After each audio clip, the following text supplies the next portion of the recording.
Bom, então fazendo uma retomada, né? Eu disse que hoje eu faria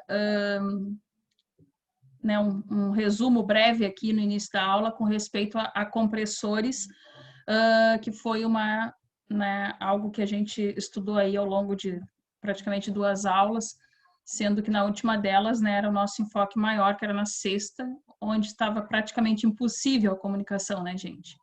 Como 2 colegas me disseram que um ia entrar mais tarde, outro não estaria, e como era um resumo, eu vou deixar para fazer ou no final da aula ou então amanhã, quando a gente falar de válvulas, para não desfavorecer os meninos. E aí nós seguimos hoje falando de linha, né, que igual todo aquele princípio, né, que a gente viu lá de compressores, apesar de não estar citando, né, cada um daqueles tipos ali, dando um enfoque maior, continua a mesma.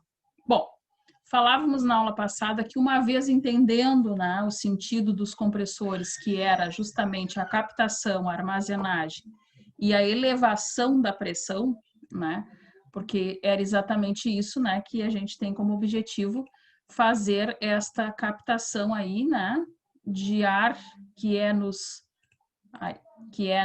abundante, digamos lá, né, na nossa natureza, para que então a gente pudesse, através de, ou pelo modo, né, dinâmico que a gente viu, ou então pelo método volumétrico, né, que então a gente conseguisse fazer aí, ter uma elevação de pressão através de pressurização, entregue à nossa linha. Bom, estamos aí falando... Fale. Boa noite, olha só, é o Diego. Assim, ó, eu vou estar assistindo a aula, mas eu tô dirigindo, tá? Aí não vai estar Tranquilo. aparecendo meu rosto aí. Tranquilo, Tá? tranquilo. Beleza. É que eu tô dirigindo agora. Não, vai lá, Tá bom. presta atenção no trânsito. Só escuta. Bom, então, né, retomando, nós precisamos compreender, né, como que a nossa linha é composta, já vimos bastante coisas, né, relacionadas aí à nossa linha, e hoje nós vamos falar de um modo mais contundente da linha, né, de pressurização, né, pneumática, de alimentação. Então, com base nisto, vamos iniciar a nossa aula aí de número 10. Acreditem que a aula 10 está quase no fim, né, gente? Então, que é a nossa rede de ar comprimido, né? Nós estamos já falando há bastante tempo. O que vai compor a nossa rede? Qual é o nosso objetivo dentro da nossa rede de ar comprimido? Então, o objetivo de toda a rede de ar comprimido, né, é basicamente 3 situações. A questão da produção, né, do tratamento e da distribuição deste né, fluido, que no nosso caso aqui é o gás, né, o oxigênio. Bom, dentro desse processo, até que a gente consiga compor uma rede, né, a gente já viu que a produção, ela se dá através de quem, gente?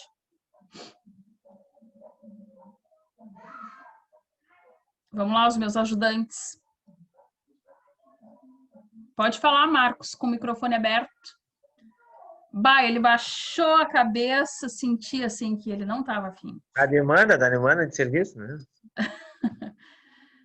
Então, pois é, a gente tem aqui, né, quando eu falo para vocês, né, a produção desta rede, né, desse processo aí de fluido, né, preparado para alimentar uma rede, eu estou falando justamente do que a gente viu anteriormente, ou seja, eu estou falando daquele processo de captação, armazenagem, né, elevação da pressão, seja através de redução de volume, né, do nosso reservatório, ou então por um processo dinâmico, lembram que tinha compressores, desculpem, né, através de processo ali dinâmico, onde ele tinha tudo fluindo, né, a normal do seu eixo, que fazia então com que aquela pressão fosse alterada, né, e chegasse lá na entrega da qual a gente necessita. Bom, então, a produção, concordam comigo que já está exaustivamente falada até por nós aqui? Sim. Praticamente, né? Posso dizer que sim, porque é tudo aquilo que nós vimos aí, principalmente na última semana das nossas aulas. Então, a gente tem que entender como que vai distribuir essa rede. Quando eu falar de distribuição, gente, eu quero dar a ideia para vocês de que nós temos dois caminhos, né, para seguir dentro do processo de distribuição. Por exemplo, qual é o tipo de rede que vai ser? Ela é um anel aberto? Ela é um anel fechado? Quem já ouviu falar desses termos?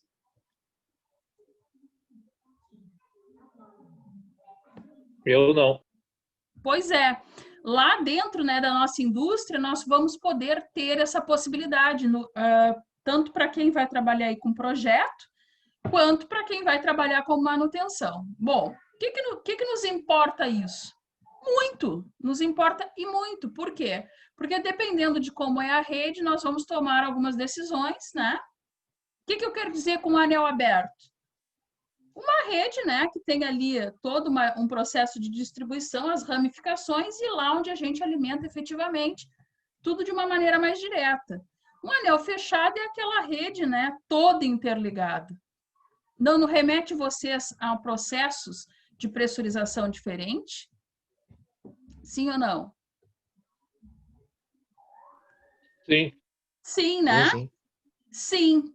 Isso, né, voltando lá, se nós, quem entende aí um pouquinho de eletricidade, né, até com aquelas características, né, às vezes quando nós temos, né, uma linha distribuindo, nós temos um equivalente lá, quando se trata de elétrico, por exemplo, um circuito fechado, um circuito paralelo, nos remete a outros tipos de situações e de observações das quais a gente precisa levar em conta na hora de projetar e de inserir os nossos componentes. A mesma coisa aqui.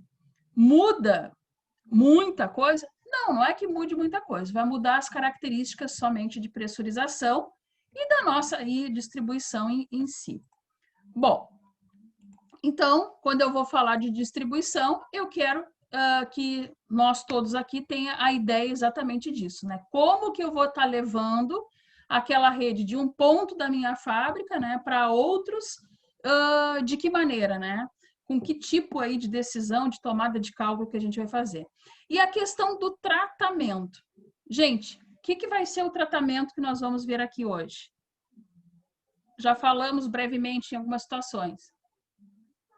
Pode abrir o microfone quem está tentando falar. Acho que...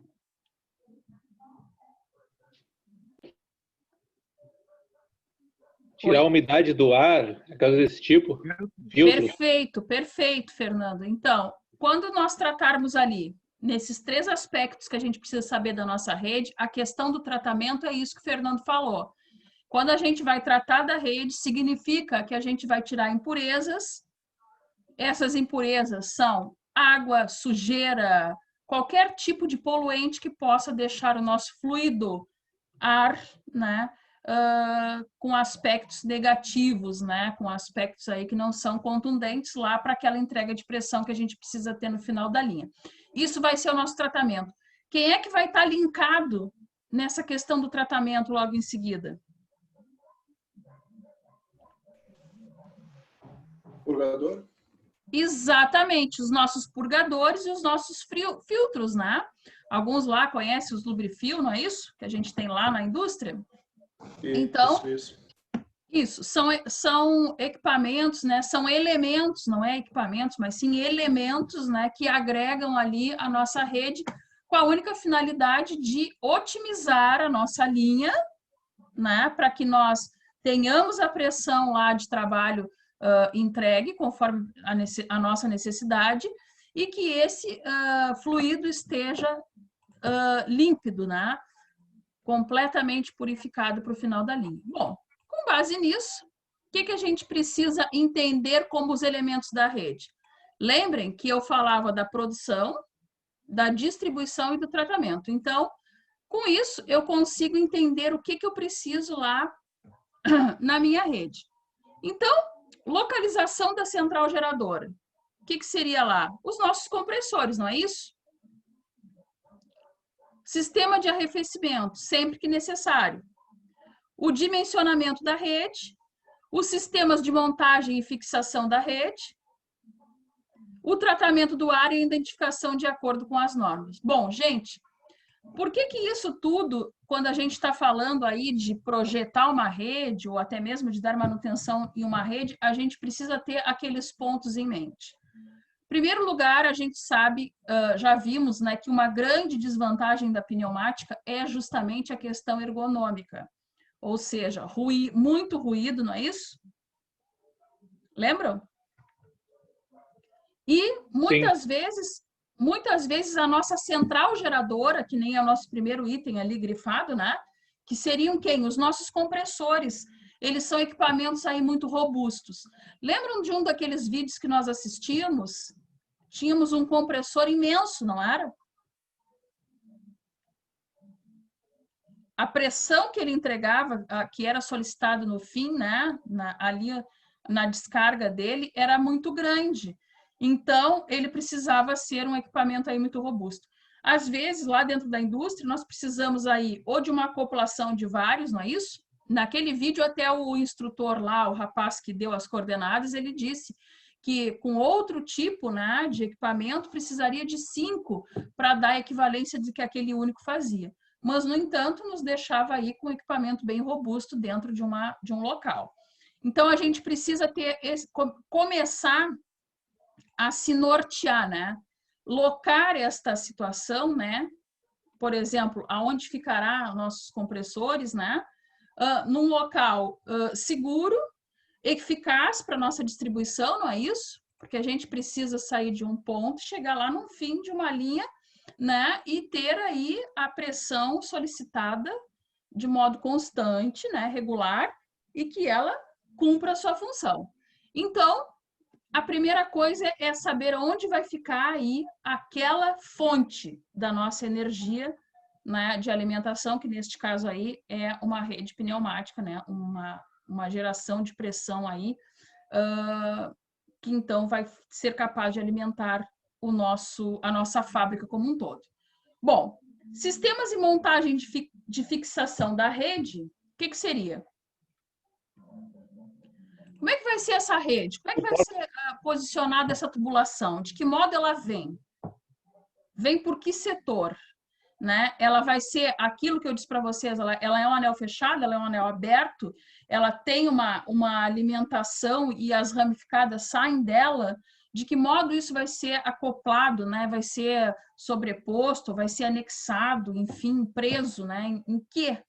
Então, essas são as decisões que a gente toma lá ainda na questão do projeto. Pode falar, Milton. Não? Não, eu só ia confirmação só. Ah, tá. É que para mim, não sei se vocês veem aí na tela, para mim dá que tem alguém tentando se comunicar. Quando... Não sei se vocês falam aí ou não. Bom, e aí, gente, por fim, né, que eu falava ali a questão do tratamento, né? Eu botei aqui, ó, de acordo com quem?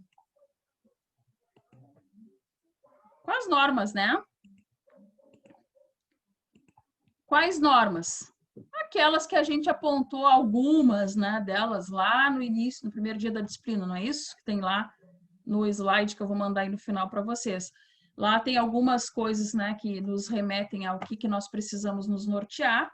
Aquelas são as normas das quais a gente vai precisar aí para que possamos ter um projeto contundente e eficaz, né? Então, isso é o que a gente pensa, né? Quando a gente está aí fazendo uma projeção, né? Pensando numa rede de distribuição. Então, aqui eu botei uma definição, tá? Já está mais que dito, mas cabe aí salientar, né? Vai se compreender por rede de distribuição de ar comprimido todas as tubulações, né? Que saírem de um reservatório, passando por um secador, que unificadas vão orientar o nosso ar comprimido até os pontos individuais aí de utilização. Gente, quem é o nosso secador? Ele tá com outro nome aqui.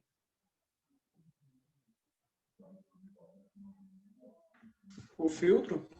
Isso, né? Aquela região, se vocês forem olhar lá na apostila, né?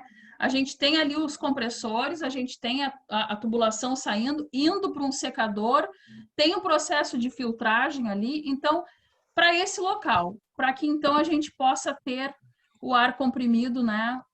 solicitado de maneira que a gente consiga, né, orientá-lo até esses pontos aí individuais. Por que eu Ô, estou Vivi, falando deixa eu te fazer uma pergunta para ver se eu entendo. Normalmente, vou te dar um exemplo qualquer. Vou montar uma linha com várias caídas com aquelas bocas de fechar esqueci o nome daquelas bocas lá, as comportas, sabe? Não sei se tu consegue identificar. Tô imaginando. Vou dizer que eu tenho 5 comportas dessas. Cada linha que sair de lá, o equipamento final é um cilindro pneumático para mexer as comportas, certo? Certo. Ele tem que ficar, esse filtro ele tem que ficar sempre um pouco antes no caso do produto final ali, que seria os cilindros para filtrar, é sempre nessa posição que fica, ou tem que ser no meio da linha, alguma coisa, como é que funciona? Assim, ó, tu vais ver sempre a linha pneumática, de tanto em tanto ela vai ter purgadores, tá?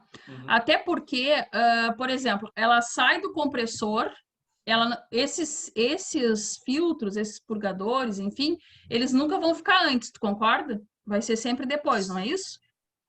Se antes, depois do compressor, tu diz. Isso, depois. Isso, eu não tinha entendido se estavas falando antes dele ou depois. Então, depois dos compressores, depois, digo, na nós parte vamos. final. Nós vamos ter N elementos. Aí, o que vai mandar isso que tu está me perguntando, ô Milton?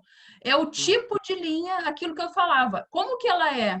Como que é a ramificação dela? Ela é um anel aberto, ela é um anel fechado? Como que acontece isso? Precisa de algum outro componente que ajude, né, nessa pressurização adiante da linha? A gente não sabe, até porque quando vocês forem fazer o cálculo aqui, vocês vão ver que a gente faz uma projeção de aumento dessa linha. Ou seja, em 5 anos ela vai expandir tanto essa fábrica, por exemplo. Só que, de tanto em tanto, tu precisa desses filtros igual para purificação do ar, porque tu concorda que é muita coisa para ele percorrer? Sim. E outra coisa que a gente tem que levar em conta, que alguns tipos de compressores, né, a gente viu lá nos tutoriais, né, na outra semana, eles têm um outro lubrificante. Eles são à base de óleo, alguns deles. Lembra quando a gente viu de membrana? Esse foi da última aula? Foi da última aula, se eu não me engano. Quando nós vimos aqueles compressores que eles são de membrana, nos remeteram a um tipo de equipamento que não havia contato nenhum do ar com o lubrificante dele. Um óleo. Não sei se lembram disso. Os que estavam? Tinha no vídeo, né? Tinha no vídeo, né? A gente viu um vídeo ali que mostrava, porque o Milton que não estava, só para tu entender, estava muito difícil a nossa comunicação sexta, caía a internet toda hora de todo mundo, mas assim, a gente viu alguns vídeos e dentro desses vídeos, né, eu peguei lá, achei um de membrana que conseguia nos remeter que uma vasta gama de compressores, eles têm os seus lubrificantes pelo seu processo de funcionamento. Eles precisam de um óleo, por exemplo, para ter a sua lubrificação. E isso, de uma certa maneira, não que o contato seja direto, mas atrapalha, interfere, né, o nosso ar comprimido. E nesse de membrana não acontecia. Então, assim, para fechar a tua pergunta, isso vai depender de qual é o formato da tua linha, o quanto, né, ela tem de ramificações, o quanto de componentes, porque tu sabe que cada válvula, cada coisa, né, cada elemento que a gente vai agregando na nossa linha, a gente está abrindo uma brecha, não é isso? Para sujeiras, para coisas, né, adentrarem a ela, não é isso que a gente viu? Lembram quando Isso.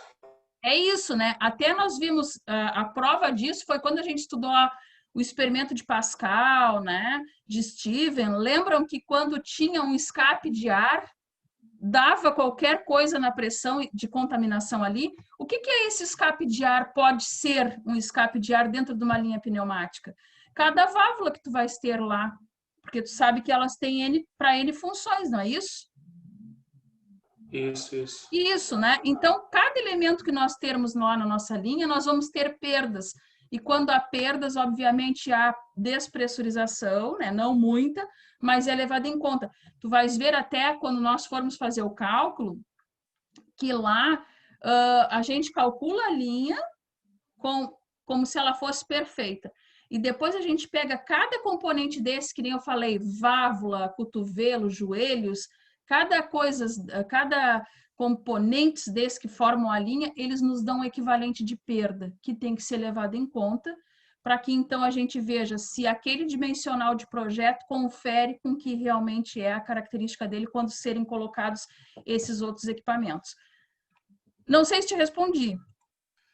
Mais ou menos, mas eu entendi. O que vai mandar é a linha, a ramificação dela, entendi isso. Isso, é isso. Eu não consigo te precisar agora, sim ou não, porque depende da nossa situação que não, na verdade, para te falar a verdade, eu te perguntei porque eu já montei algumas linhas e normalmente era assim, só que uma coisa é tu montar igual um projeto, outra coisa é tu entender por que ele é assim, entendeu? Por isso que eu tô te perguntando.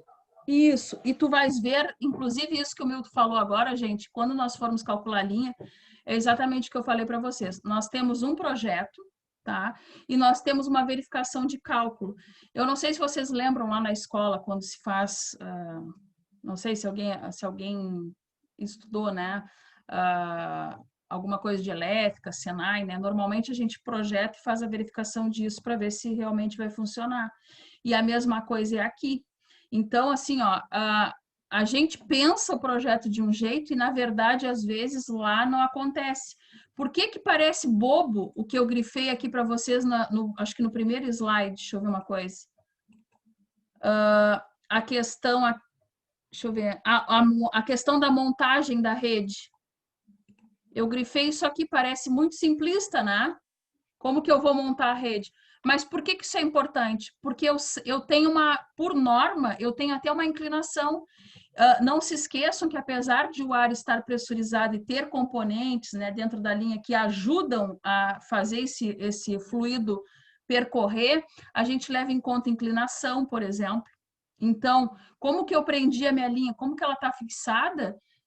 Quer dizer muita coisa, porque às vezes o projeto me remete a uma coisa que lá na prática eu não consigo pôr naquele lugar. E aí, meu projeto é o mesmo? O meu fluxo é o mesmo? Não, sempre vai mudar, né? Vai mudar tudo completamente. Isso não mal comparando, mas bem comparado, eu diria para vocês, a questão lá do nossa queda d'água, da caixa d'água. Se eu colocar a caixa d'água a 1 metro do meu telhado, do meu chuveiro ali, eu tenho uma pressão nele. Ou seja, um fluxo de água ruim, eu diria. Agora, se eu levantar 1,5 metro, eu melhoro bastante, não melhoro? Aí, nessa questão, é entre as revisões nos projetos, é isso, né, Vivi? Quando tem um problema na hora da montagem ou na instalação, tem que fazer uma revisão. O que acontece, gente, quando a gente trata de projeto? Normalmente, a palavra usada, não sei se vocês estão habituados lá, é a compatibilização dos projetos. O que é a compatibilização de projeto? O Milton me enviou para mim um projeto de linha pneumática, né, de uma rede lá pressurizada.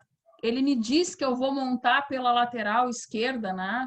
Quem vê o prédio, sei lá, a frontal, né? Ele me disse que é por ali a 2 metros de altura. Beleza. Só que aí, sei lá, o Marcos chegou lá para fazer essa montagem.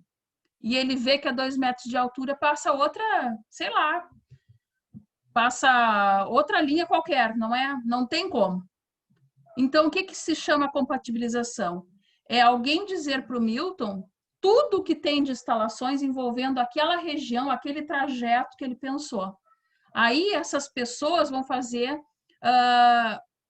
vão dar esse aviso, vão dizer, aqui não dá, porque aqui passa uma estrutura, por exemplo, passa um estrutural, aqui passa uma linha de água, aqui passa uma tubulação lá, sei lá, né? Não sei. Isto chama-se compatibilizar, ou seja, tu tens que pegar e transformar aquele projeto original, que estava perfeito, dentro do que realmente existe.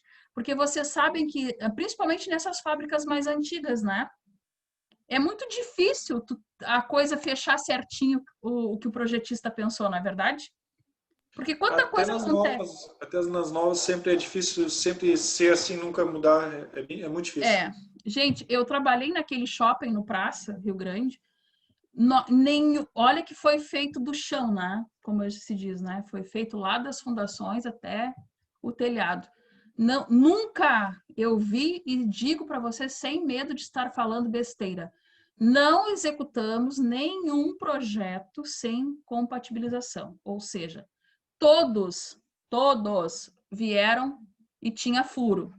Não estava redondo. Ou seja, era aquela coisa quadrada. Por quê? Porque a pessoa que projeta uma coisa não sabe de outra. Quem está projetando água não sabe que ali tem uma estrutura, por exemplo, uma sapata corrida que não passa um cano que tu não tem como perfurar. Então, não é porque o projetista é ruim, é porque realmente não... Travou? Feito em cima de um banhado ali, aquele shopping ali, né? Tinha até uma nascente ali, eu acho que até tem ainda. Ali foi feito literalmente em cima de um banhado, naquele canto ali que como é o nome daquela rua? Saturnino de Brito, né? Que tu dobra, que chega naquela pequena rótula ali, eu acho que até, não sei se é o que o Marcos se refere, ali, a fim de poder fazer o recolhimento de águas, tá? De águas pluviais, né? As de chuvas, né? Tem uma bacia de contenção que a gente chama. Então, ou seja, para que as pessoas não fiquem ao redor alagadas, ali existe literalmente, se chover muito, vocês vão ver ali um riozinho, né? Um riachinho, assim, que é uma bacia de contenção, né? Tudo que extravasa do shopping, das galerias, enfim, tudo vai correr para aquele cantinho ali. Então, é que nem eu disse para vocês, foi muito difícil fazer as coisas ali.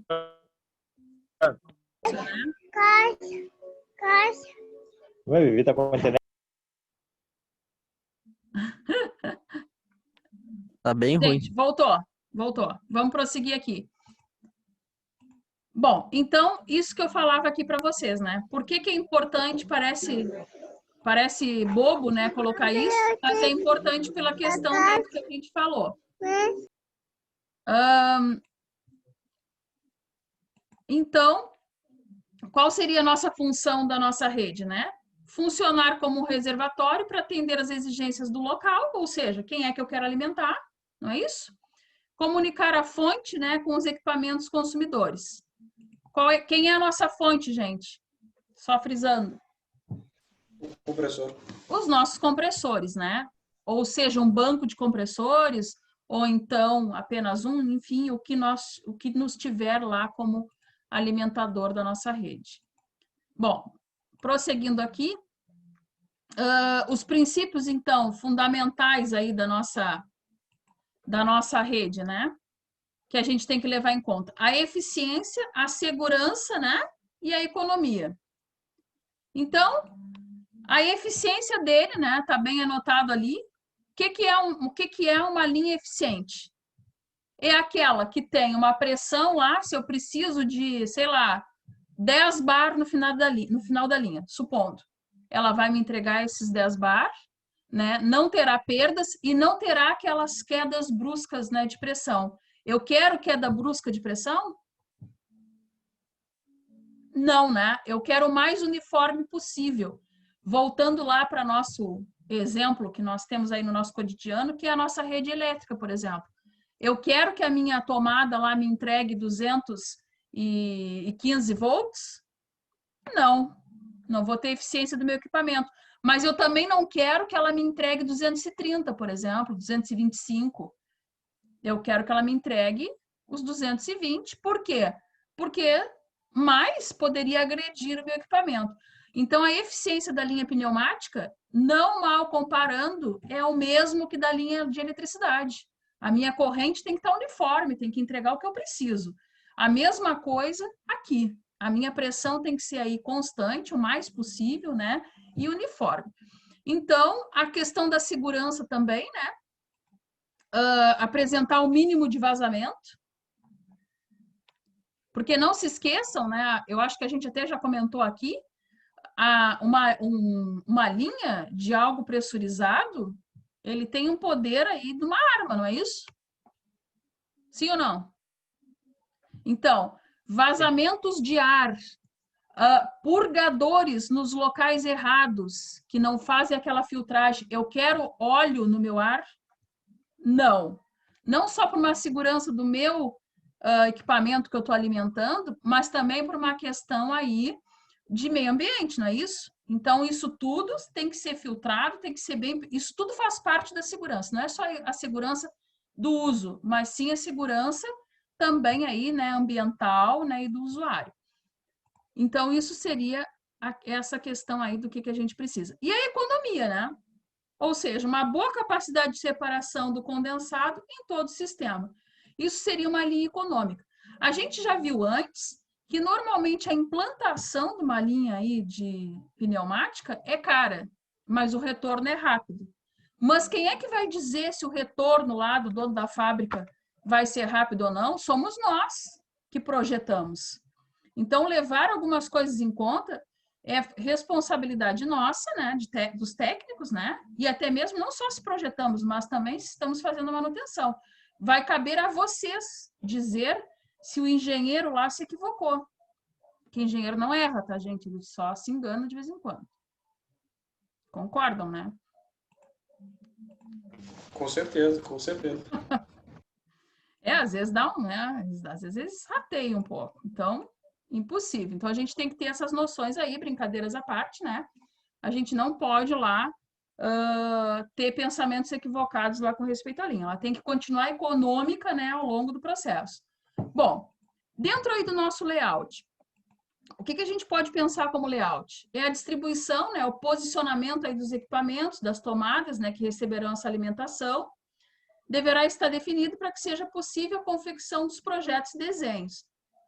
Os desenhos e projetos trarão consigo, né, o comprimento das tubulações, os diâmetros, as ramificações, os pontos de consumo, pressão, posições das válvulas, curvaturas, etc.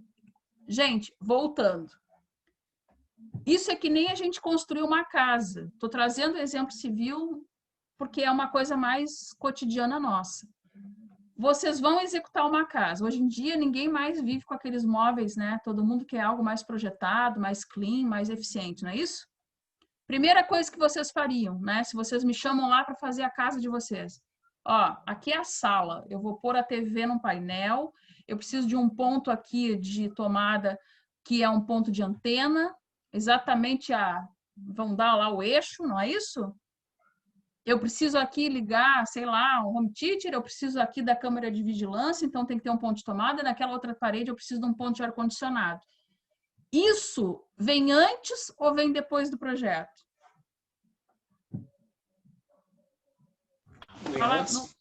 Vem antes, vem antes. Pode falar, Marcos.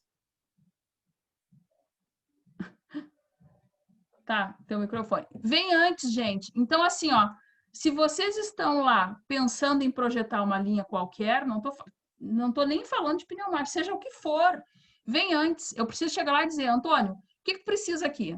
Ah, eu preciso ter tanto de alimentação, eu preciso que aqui tenha essa altura, que aqui tenha... Enfim, então isso tem que estar definido. Para depois disso, eu dizer, bom, para tu alimentar tais coisas nesse ponto, nesse trecho aqui, nessa ramificação aqui, tu precisa tanto de pressão. E isso tudo tem que vir bem relacionado ali no projeto. Quem é que está acostumado a ler projeto, seja do que água, pode ser, de tubulação? Já se depararam como que ele vem para a gente? Ninguém viu ainda? Sim. Sim, né? Já vi, já. Então, tudo que está relacionado ali existe lá no projeto. São coisas importantes, né? O comprimento da tubulação, por quê? Porque a pessoa que vai estar implantando aquilo precisa saber o quanto vai gastar. Aqui, ó, as posições, ó, das válvulas e curvaturas. Gente, eu diria que isso aqui é o mais importante de tudo. Sabe por quê que eu digo isso? Lembram que eu falei para vocês que quando eu faço dimensionamento, eu tenho lá um diâmetro, por exemplo, me remete lá a um certo diâmetro, sei lá, 3/4, vamos supor.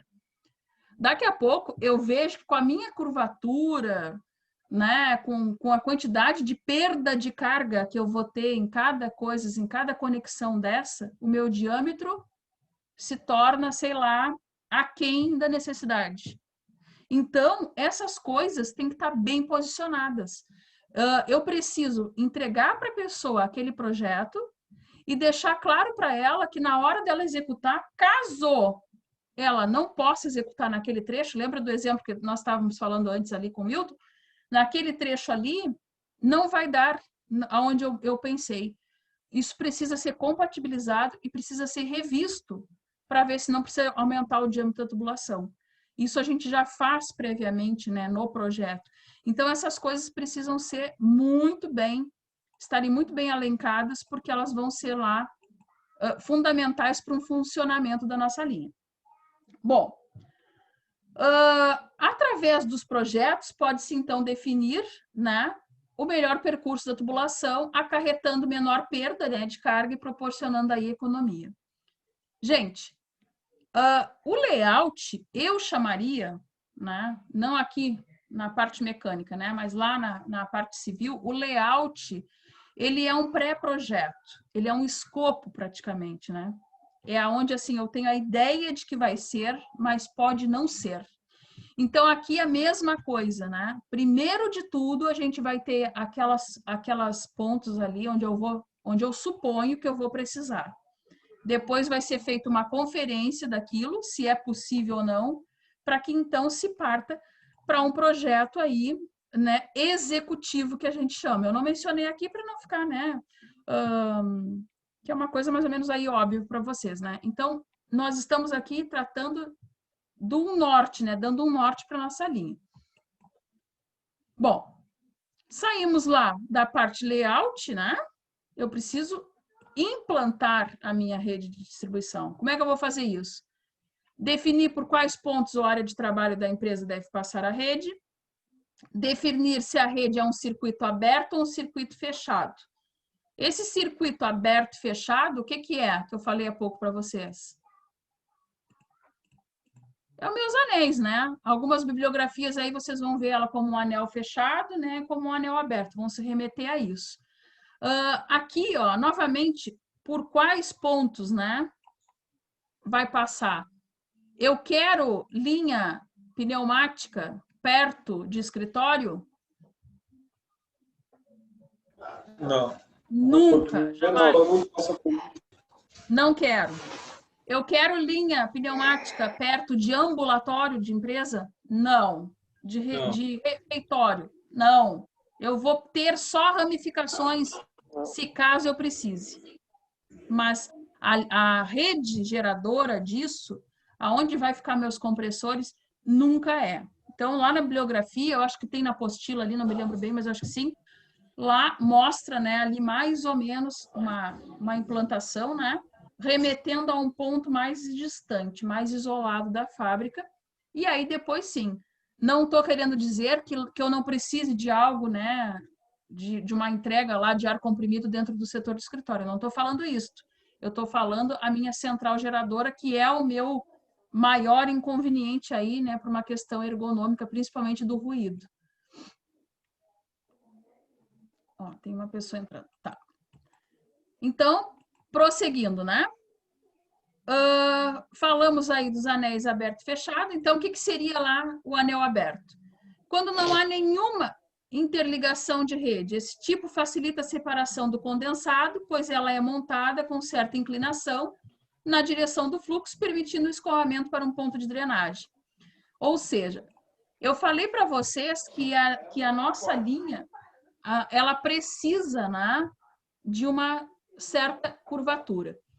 Vocês vejam que essa questão, né, da declividade, ela está muito alencada ao tipo de fluido que a gente tem. Por exemplo, água potável, aquela que chega lá na nossa casa. Eu preciso de inclinação para ela funcionar, para ela entregar na torneira a pressão necessária? Sim ou não? Potável, sim. Hã? Água potável, Acho que precisa sim, de inclinação? Não. Esgoto cloacal, eu preciso de inclinação para ele sair da minha casa para a rua? Ah, tá. Sim. Sim. Por quê? Porque a água potável é um fluido puro, né? É um fluido que não... O esgoto da casa, além de ele ser algo, né, completo, com a densidade modificada, ele ocupa também uma região. No entanto, que a nossa tubulação de esgoto, além de ser bem maior do que uma tubulação de água, que normalmente aí é um cano de 25, não é isso? Sim. De esgoto, eu tenho que começar a pensar no mínimo, para uma piazinha de banheiro, de lavabo lá, né? 40. É o mínimo. Então, para vocês verem que dependendo do fluido, eu preciso de inclinação. O ar comprimido, né? Ele precisa de uma certa inclinação, por incrível que pareça, e o tipo, né? Que nem eu falei para vocês lá no início da aula, se ele é aberto ou fechado, vai determinar isso e vai nos ajudar a definir esse tipo de inclinação aí que nós temos que ter. Bom, o fechado. Então, a definição aí para o anel fechado, né? Geralmente, nessas tubulações são montadas em circuito fechado. Esse tipo auxilia na manutenção de uma pressão constante, proporciona uma distribuição mais uniforme do ar, pois o fluxo circula em duas direções. Conseguiram ver a diferença? Quando eu trato de uma linha que está fechada, a gente dá a ideia de uma recirculação, não é isso? Sim, né? Diferente da primeira. Então, eu não tenho aquela certeza da constância, né? Da uniformidade. Então, aí se começa não só pela característica aí visual, né? Que vocês vão ver quando a gente for projetar ali, uma linha de anel aberto é aquela, né? Que normalmente é um eixo ali, tem as ramificações, sendo que é fechado mesmo. Tipo, que nem lá o refrigerador. Quando temos lá o compressor, não, a gente até acho que chegou a ver num vídeo, não lembro se eu mostrei esse vídeo para vocês, tem uma linha ali de anel fechado para a circulação daquele fluido lá, daquele gás que faz congelar lá, né, o refrigerador, não é isso? Aquilo é um clássico, é um exemplo típico desse tipo de linha de anel fechado. Então, mostrando que ela tem uma recirculação e, obviamente, por não ter muitas perdas, né, ela tem uma eficiência aí diferenciada. Se não estiverem concordando, tá muito, vocês me falem, tá? Tá tudo tranquilo por enquanto? Dominado. Tá, então... gostei de ver. Dominado significa que tá tudo de bom. Só que não. Ai, não. Não, brincando. Não.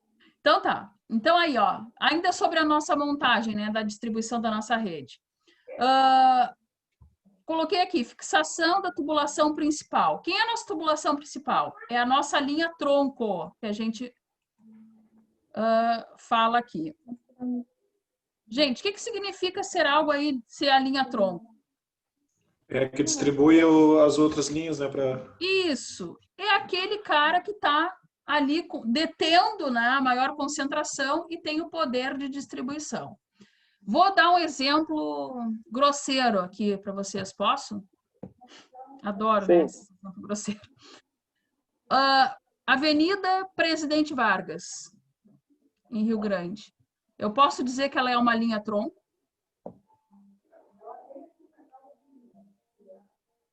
Sim.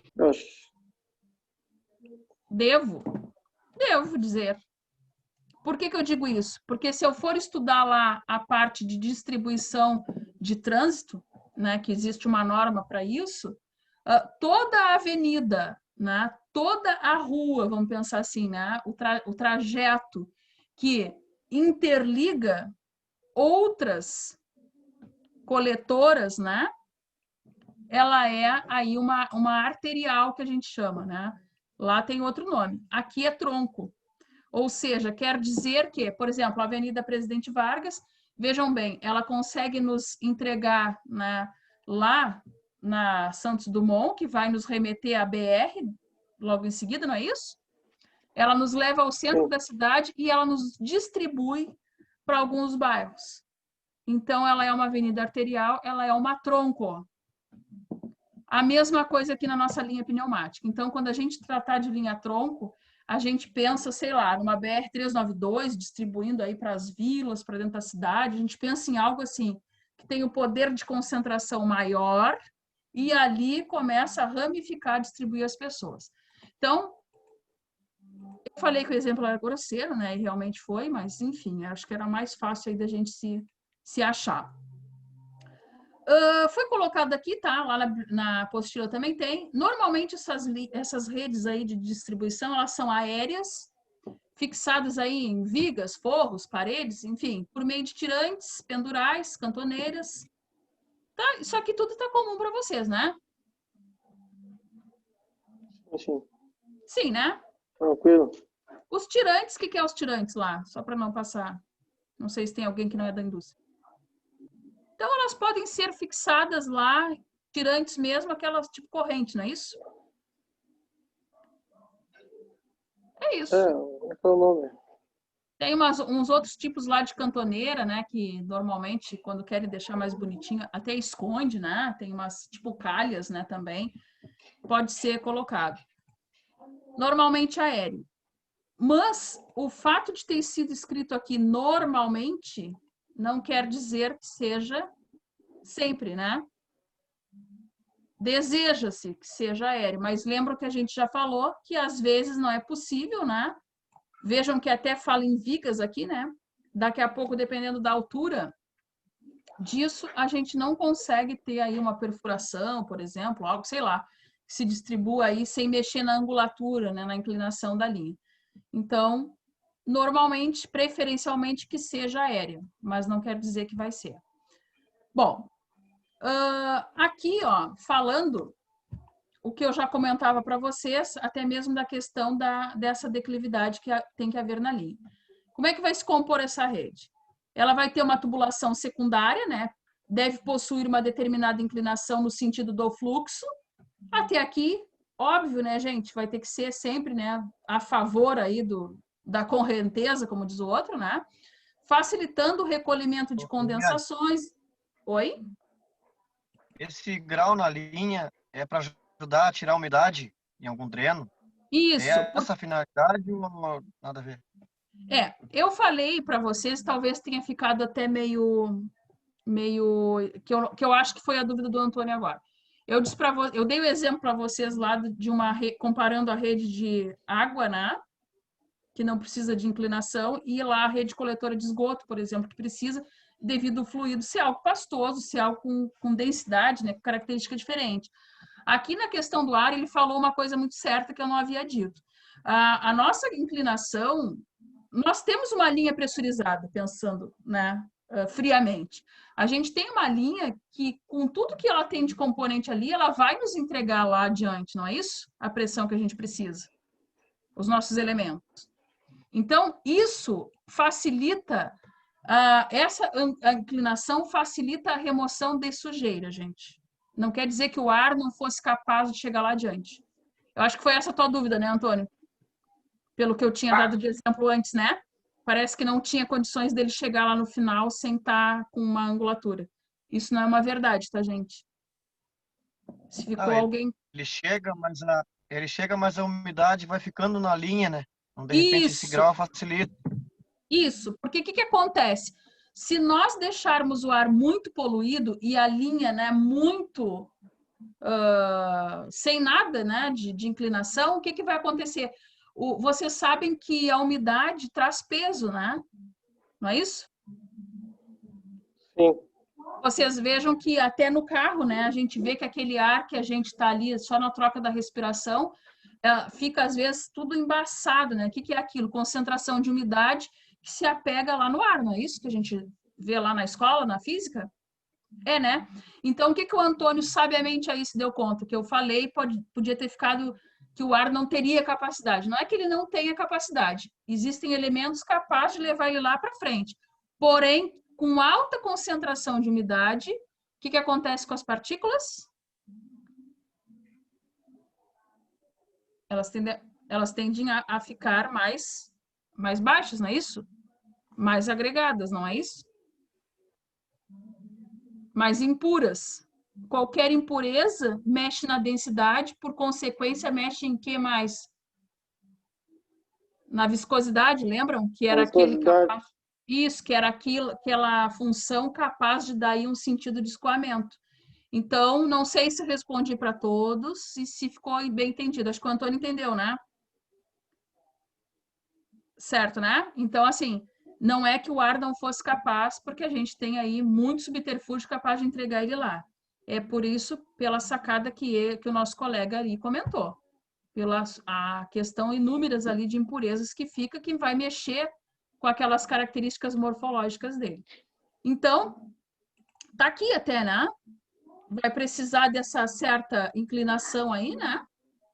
Essa linha vai precisar ser um tanto íngreme, a fim de que a gente tenha aí uma remoção, né? Para que não prejudique o fluxo. Quanto que está isso, né? Na base aí de 0,5% a 2%. Gente, se vocês forem aí, só a título de curiosidade, né?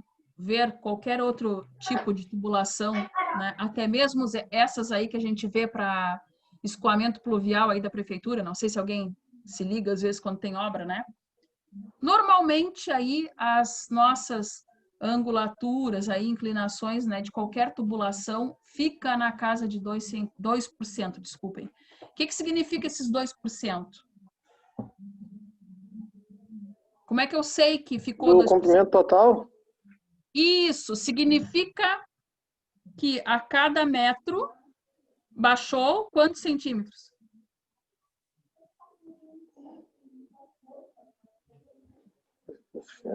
Dá 2 centímetros. 2 centímetros, perfeito, Diego, 2 centímetros. Então, sempre que vocês pegarem um projeto que nos derem lá uma inclinação de alguma coisa, né, de uma linha. Por isso que eu falava lá nos primeiros slides, que no projeto, lá no nosso layout, né, tem que estar bem descrito o comprimento da tubulação. Se eu disser que dessa válvula aqui, né, até lá, sei lá, a próxima, tem ali 2 metros com uma inclinação de 1,5%, significa que a cada metro eu inclinei a minha linha 1,5 centímetros. Se é 2 metros, ficou ao todo 3, não é isso? Sim, 3. Sim, né? Todos entenderam, gente? Sim. Me ajuda? Sim, né? Então, isso é o que significa aquela percentual que vem sempre do lado do comprimento. Então, assim, ó, só frisando. Linha pneumática, linha de água, linha de esgoto, linha de tubulação lá de projeto de incêndio, né? Aquelas linhas vermelhas lá que vocês veem na indústria. Linha de tubo lá da prefeitura, aqueles de, né, tubo de 40 até 1000 aí que eles usam. Sempre vai ter o comprimento do trecho e o percentual que ele tem que ter de inclinação, que é esse percentual aí, que para o nosso caso vai ser numa variação de 0,5% a 2%. Bom, a alimentação de cada equipamento deve sair pela parte superior da linha secundária e ser munida, né, de registro para que possibilite a manutenção da unidade de conservação pneumática ou do dreno. Isso também é muito comum para a gente, né? Mesmo quem não lida aí com pneumática, não é isso? O que é o natural? Lá na casa da gente, a gente tem ali determinados trechos, registros, não é isso? Um bom projeto de hidráulica.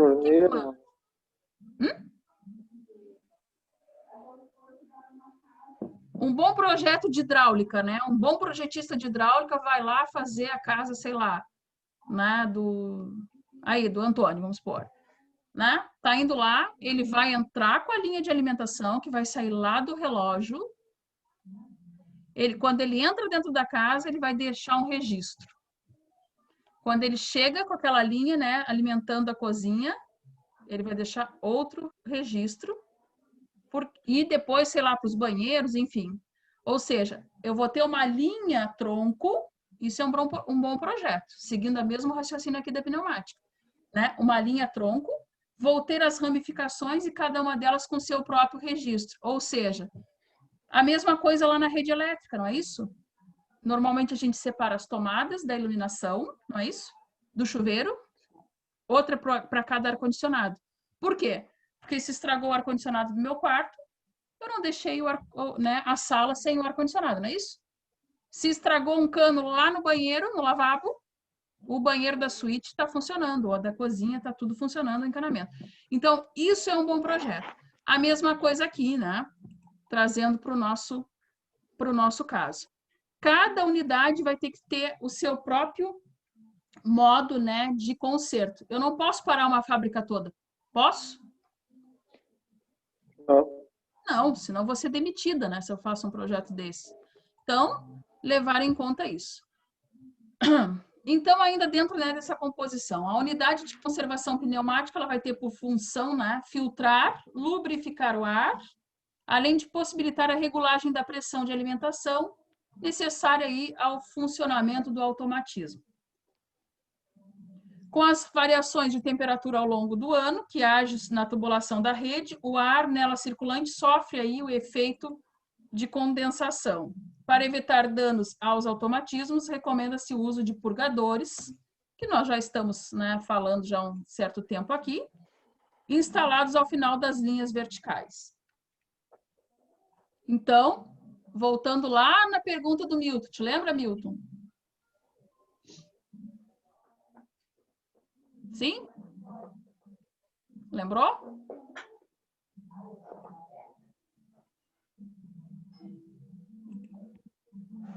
Lembra, Milton, quando tu perguntou lá? Viu só? Ele deixou a câmera, deixou aqui e fugiu. Deu queda na internet. Esse não deu queda na internet dele. O meu tá contando as horas já para dar o finish. É, eu acho que é isso. Ah, deve faltar... Eu acho que deve estar faltando 5 minutos já, provavelmente. Ele já deve estar... Bom, gente, aquilo ali é muito óbvio, né? É muito óbvio, segundo aquele conceito que nós tínhamos visto no slide anterior. Então, nós temos que ter aí um modo de vedar uma parte da linha, né? Caso precise de alguma manutenção, ou, né? Enfim.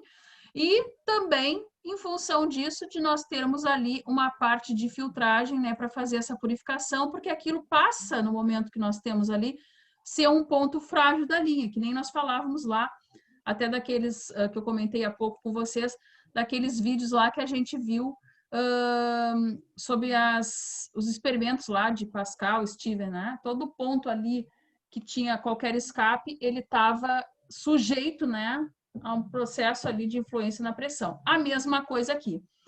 Essas variações de temperatura significa que eu não vou conseguir ter lá o meu ar comprimido entregue no ponto que eu preciso? Quando ele fala desse efeito de condensação? Não, né? Nada vai impedir efetivamente. Agora, o que acontece? Aqui nós estamos falando de, quando a gente trata da linha pneumática, nós estamos falando de automatização. Mas vocês viram que eu usei aqui para vocês uma palavra chamada, não sei se vocês já tinham escutado, automatismo. O que é o automatismo? Qual a diferença de automação para automatismo?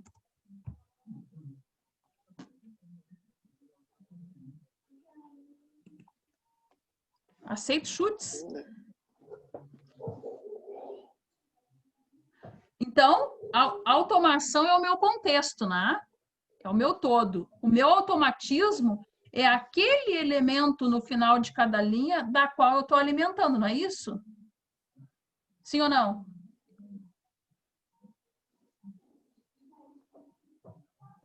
Sim. Possivelmente. Sim. Não é? É sim a resposta, né? Então, assim, lá no final da linha, o meu automatismo, lembrem-se que normalmente ele é algo lá eletrônico, né? De origem lá na mecatrônica e tal, robotizado, ou enfim, ele é um elemento frágil. Esse tipo de equipamento eletrônico, da qual lá é o nosso automatismo, é aquilo que nós estamos alimentando, ele pode com variações bruscas de temperatura? Automático. Não. Não. Pode? Não pode. Não. Não. Vou dar um exemplo grosseiro. Posso? De novo? Vocês estão deixando, vou dando, né, o exemplo. Por exemplo, atualmente não mais, tá, gente? Mas quando lá eu me formei, lembram que as TVs, né, eram aquelas de tubo, quase hoje nem existe mais, não é isso? Era só preto e branco, né? Tá, também tu me avacalhou, né, Diego? Não, tô perguntando. Tô brincando. Gente, então assim, ó, quando eu fiz um estágio, tá, dentro da área de eletrônica, que eu não sou formada em eletrônica, né, mas sempre que trabalhei com elétrica foi em eletrônica, existia aqueles equipamentos. O que que acontece? Quando um CI daqueles, já viram? Ele é um quadradinho normalmente, né, cheio de perninhas. Já viram? Qual museu que eu acho isso? Hã? Qual museu que eu acho isso? Ah, aí não sei. Um componente, não é? Um componente, não? Um componente elétrico qualquer, um resistor. Então, principalmente aqueles CIs. O que que acontece? Como ele é um equipamento, como ele é um componente eletrônico, e lá dentro dele, o nome dele, CI, significa circuito integrado, ou seja, dentro daquilo pequeno já que tu vê, existe um monte de ramificações eletrônicas ali dentro, que fazem ele funcionar. Cada perninha daquela tem uma função de distribuição dentro daquele conjunto eletrônico. Quando se ia remover um equipamento daqueles, qual era o procedimento? Tinha o soprador, né? É tipo um secador de cabelo, não sei quem já viu. Sim, sim. Tu tinha dois modos. Isso, tu tinha os dois modos de remover aquilo, ou com aquele controle de temperatura daquele soprador, da qual ia soltando a solda, ou então aquecer com ferro de solda. O ferro de solda vocês devem ter em casa, né? Aqueles ferrinhos ali pequenos de solda. Sim, sim. Com estanho, não é aqueles, né? Com estanho. Isso. Então, tu deixava a tua placa, né, inclinada, e passava o estanho, às vezes, ali assim, ó, com o ferro, para não danificar muito, e remover a solda. Aí soltava aquilo do teu circuito. Por quê? Porque eles não gostam de muita temperatura. Equipamentos eletrônicos não podem com variações bruscas de temperatura. Então, a nossa linha pneumática, que vocês devem estar se perguntando por que essa doida está falando isso, não é loucura. É verdade, eles não podem, porque lembrem-se que quando eu falo de automatismo, eu estou falando de N coisas, né, robotizadas, enfim, que estão lá sendo alimentadas por toda essa linha que eu projetei, ou que eu estou dando manutenção, e que eles lá na origem são lá da mecatrônica, né, ou da eletrônica pura. Então, são sensíveis.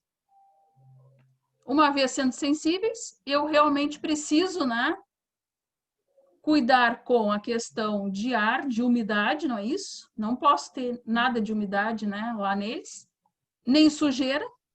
Equipamento eletrônico se comporta bem com sujeira? Não. Não. O que era muito comum, quem tiver curiosidade, procurem, né, para ver. O que era muito comum fazer queimar lá alguma coisa, algum integrado numa TV, num videocassete daqueles antigos? Insetos, barata, pequenos insetos. Eles entravam lá quando fazia algum tipo de... Eles ficavam como se fosse ali um fusível, né?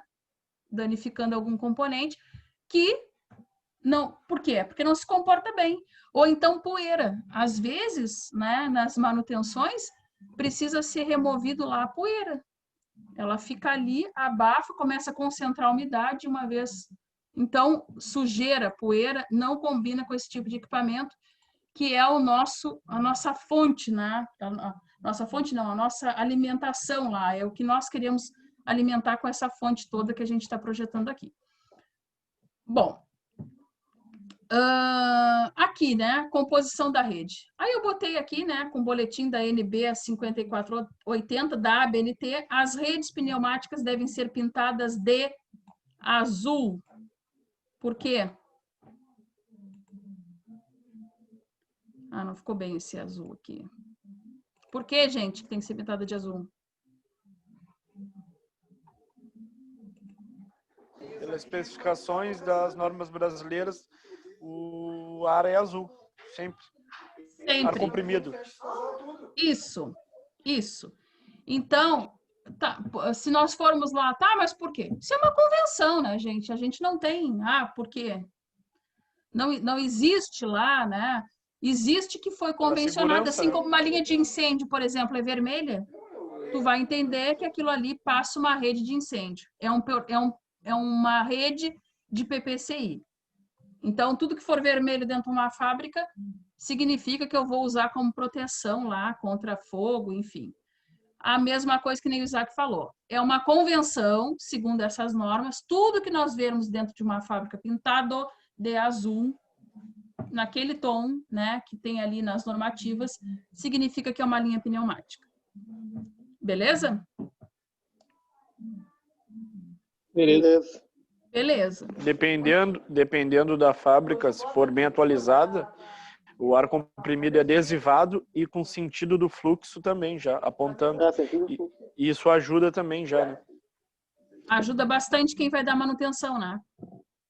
Com certeza. Porque tu entende. Então... nessa área mesmo de Petrobras, tudo é tudo adesivado já. Essa é a referência para todo mundo, Diego. Todo mundo pega FSPO, né? Para tudo para referência. FPSO é tudo assim já. Tudo com sentido de fluxo. Então. O que dita as normas brasileiras geralmente é baseado em Petrobras e petroquímicas mundiais, né? Com certeza. Porque o que acontece, né? Apesar de, que nem quando a gente fala aqui em ABNT, é uma associação brasileira de... Sim, mas agora o que nos rege é o sistema internacional. Por quê? Principalmente que nem alguém, ou acho que o Isaac aí comentou, né? Petrobras e tal. São empresas, né, multinacionais que muitas vezes as pessoas estão circulando, né? Daqui para outros lugares. Tu não pode chegar no outro lugar e ver uma linha de, sei lá, de ar comprimido vermelha. Isso é uma convenção e fica assim sendo uma lei, né? Uma norma mesmo a ser seguida. As normas técnicas. Exatamente, são normas técnicas, né, seguidas para todo mundo. Que nem no caso aqui, quando a gente fez lá o cálculo de pressão, né?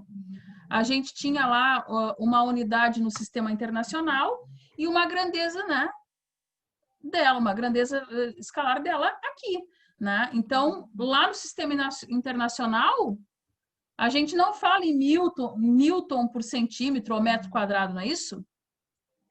A gente fala em Pascal, ou Psi, né? Enfim, outras unidades do sistema internacional que tanto faz aqui no Brasil ou lá do outro lado do mundo, a gente vai conseguir se ater que estamos falando aí de uma pressão, por exemplo, que é o que nossos colegas aqui comentaram com respeito a esse tipo de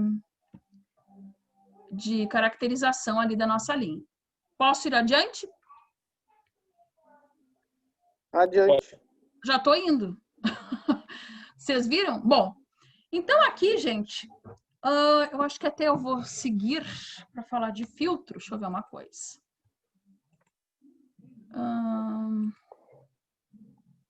Tá, vou mostrar aqui para vocês. Vocês viram que vai ficar super legal, né? Estão vendo aqui? Tava demorando. Já pensaram tirar para achar o diâmetro? Botar um vídeo no lugar do cálculo? Não vou poder ajudar vocês por causa que eu não estou em casa e estou sem calculador. Vou só observar hoje. Eu também. Então aqui, hoje eu estou de fora. Como é que Estou sem a minha calculadora científica. Vocês viram? Já pensaram? Elevar lá o fluxo de ar corrente na 1,85? Depois resolver tudo aquilo, tirar uma raiz quarta? Não. Mas tem a parte boa. Mal consigo a raiz quadrada, imagina saltar a raiz quarta. Quem é essa aí? Vou te mostrar. Ela é uma pessoa assim que vai nos ajudar a achar sempre o diâmetro de linha pressurizada. Mas tem a parte boa. A única coisa que você precisa saber para calcular uma linha de ar comprimido é essa equação aqui. Nas outras coisas... Essa é a parte boa. Esse monte de coisa aí. Esse monte de coisa aqui. Vamos falar da ruim, então. Então, o que nós vamos levar em conta na hora de fazer um cálculo? A gente vai levar em conta o volume de ar corrente, que significa a nossa vazão. A unidade vai ser metro cúbico por hora. Gente, estou falando metro cúbico por hora porque é a unidade da qual nós vamos colocar lá em projeto. Mas pode ser que a gente ache essa unidade, que ela não esteja em hora, por exemplo, que alguém nos diga ela por minuto? Pode ou não pode? Sim. Sim, mas... Segundo. Isso, mas para mim entregar o projeto para o Diego, que vai ler, a convenção é metro cúbico por hora. Entendido? Que nem eu falar lá da pressão que eu combinei com vocês, né? O comprimento total da linha vai ser em metro, a queda de pressão admissível, que é o ΔP, que nós vamos chamar, vai ser em quilograma força por centímetro quadrado. Pode estar em outras unidades? Pode, mas convencional, né? Para alguém fazer a leitura, nós vamos entregar neste unidade. O número de pontos de estrangulamento. Quem são os pontos de estrangulamento? Eu já falei para vocês em outras palavras, hoje ainda. Oi? Ramificações? As válvulas? As válvulas pode ser... Válvulas, curvas. Válvulas, curvas, cotovelos, T's, tudo isso, tá? Vai ser um... Isso, tudo vai ser um ponto de estrangulamento. Por quê? Porque é um ponto que nos dá perda de pressão. Então, ele é um ponto... Desculpa, Diego, não entendi. Não, isso aí não, é que eu falei a perda de força, no caso. Falou pressão, vai falar de força. Isso. Então, assim, esse vai ser aí o número de pontos de estrangulamento. Então, quando nós for pegar aquela equação super legal que eu botei ali para vocês, que vocês adoraram, nós vamos ter dois cálculos a fazer. Primeiro, eu vou dizer para vocês, a linha tronco tem tais características, tá? Com tal comprimento, sei lá, 10 metros. Chutando, tá, gente? Vai ser feito o cálculo, vai ser achado o diâmetro. A linha sei lá, tem a linha tronco ali, a linha de alimentação tem tais características. Eu vou ver quantos tem. E aí eu vou ter que somatizar aquilo. Se eu disser para vocês que vai ter também, tá, um aumento dessa fábrica, dessa linha, nos próximos 5 anos ela vai aumentar tantos %. Nós vamos ter que, sei lá, eu digo para vocês que ela vai aumentar aí 30%. Eu vou ter que fazer isso, né? De acordo com o volume de ar corrente ali, eu vou ter que aumentar isso durante aquela quantidade ali de prazo que eu estou dizendo. E no caso desses pontos de estrangulamento, ele vai ser levado em conta quando eu fizer o quê? Vai ser na hora que eu estou projetando a linha mesmo ou na hora que eu estou conferindo? Não, quando projetar, né? Não é só de conferir. Tá. Dentro do projetar, né? Na hora de projetar, eu não vou levar em conta os meus estrangulamentos. Eu vou levar em conta só o que me rege na minha linha tronco. Aí, o que eu vou fazer? Deu um diâmetro lá de 3/4, supondo. Aí eu vou pegar aquele comprimento e acrescer naquele comprimento da linha tronco todo o comprimento equivalente, eu vou dar umas tabelas super legais para vocês, que nós vamos achar ali, aquele comprimento equivalente ao estrangulamento. Ou seja, um T, sei lá, vai ter lá 1 metro de comprimento equivalente à perda de carga, eu tenho que considerar mais 1 metro, vamos supor. E eu vou somar tudo que tiver naquele trecho da linha. E aí, sim, eu vou dizer se o meu diâmetro é 3/4, se é mais ou é menos. Então, o estrangulamento, ele é a conferência da minha linha. Beleza? Vamos indo. Não, Diego, não pode. Tem que achar ou sim ou não.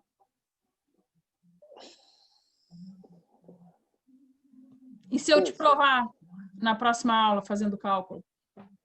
Não, sim. Não, tá certo.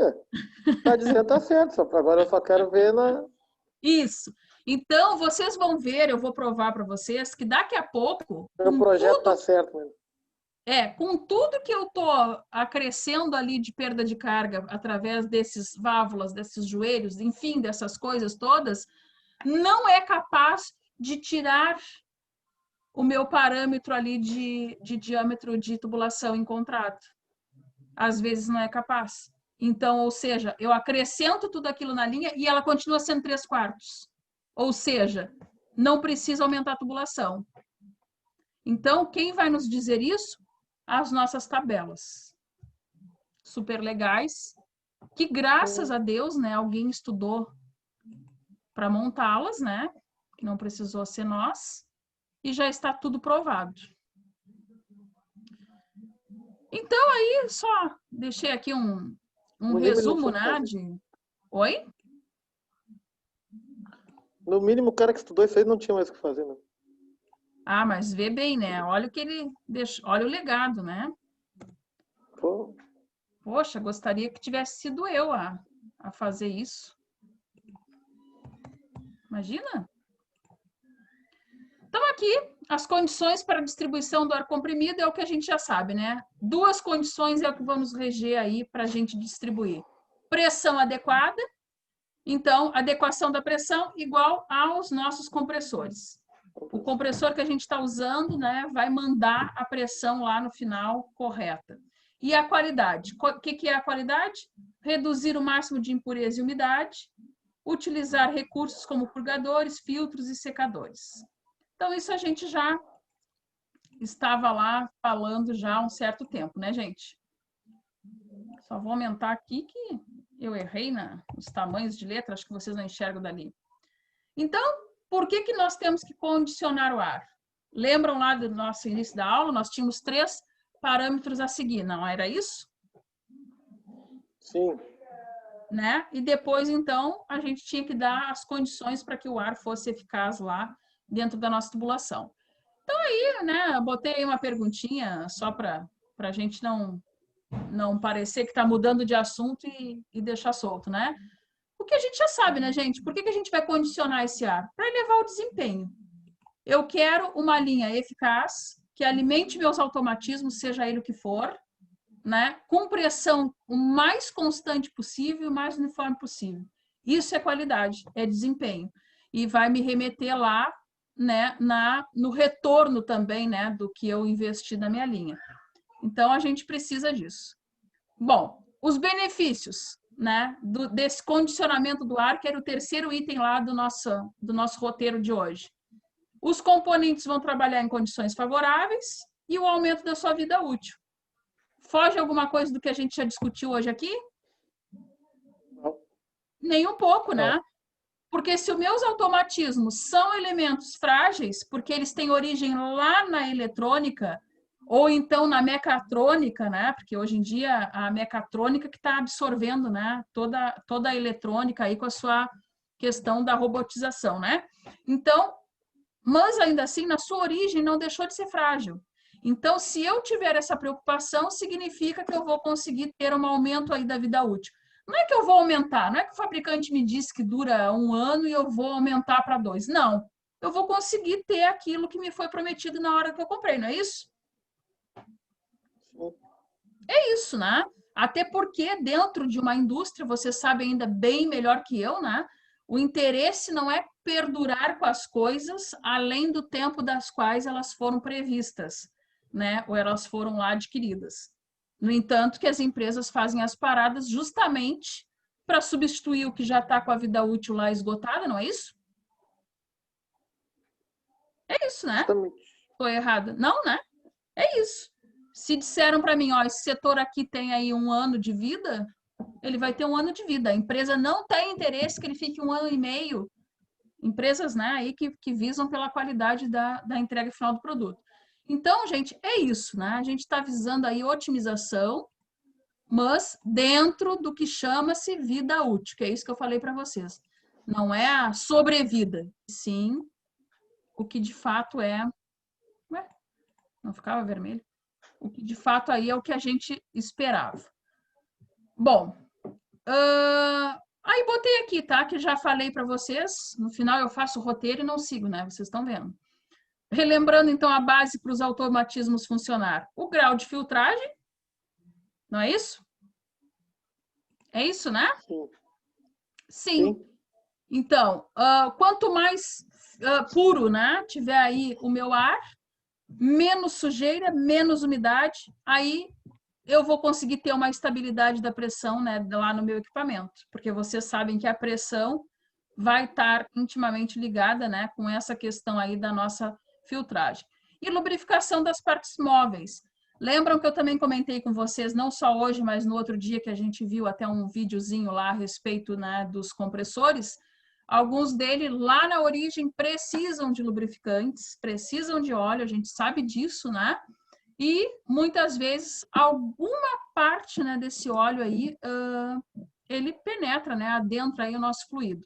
Então, a gente precisa ter esse cuidado, porque o sucesso do nosso automatismo vai ser justamente essas questões aqui serem levadas em conta por nós. Então, como que vai funcionar em um bom sistema de automação?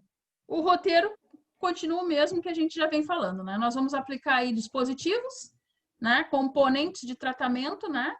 Que vão lá ajudar o ar após aquela captação dele lá dentro do nosso compressor. Quais são os componentes?